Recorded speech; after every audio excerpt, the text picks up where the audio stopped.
I am announcing today that the United States will withdraw from the Iran nuclear deal.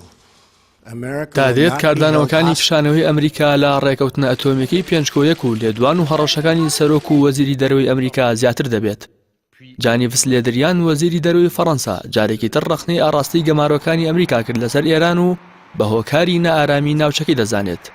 لێدریان لە لێدوانێکیدا بۆ ڕادیۆیەکی وڵاتەکەی ڕایگەیاندووە ئەو گەمارۆیانەی کە بێ گفتوگۆ لە دژی ئێران دەگیرێنە بەر هیچ ئەنجامێکی نابێت و بە پێچەوانەوە وا دەکات کە پارێزگاران بەهێز بن و ڕۆحانی کە کەسێکی ڕیفۆرم خوازە لە بەردەم نەیارەکانیدا لاواز دەربکەوێت.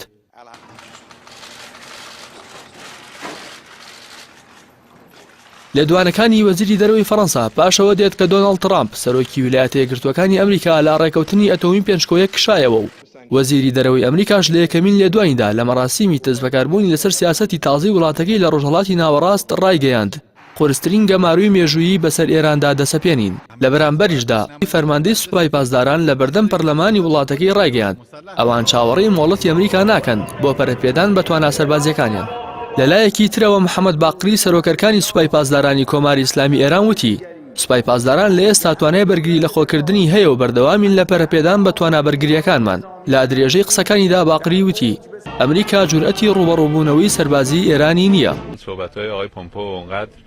بی حساب و کتاب و خارج از نزاکت و بدون منطق. لایەکی ترەوە وەزیری دەرەوەی ئێران قسەکانی مایک پۆمپیۆی بەناڕاست ناوبرد.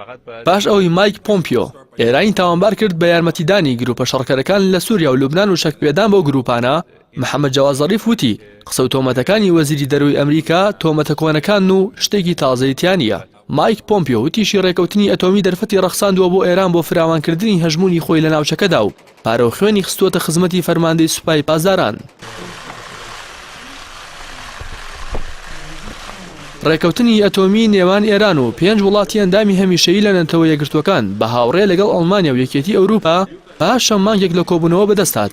بەڵام ویلایەتە یەکگرتوەکانی ئەمریکا لەسەر زاری دۆناڵد ترامپ تاکلایەنە لەو پێکهاتنە کشایەوە.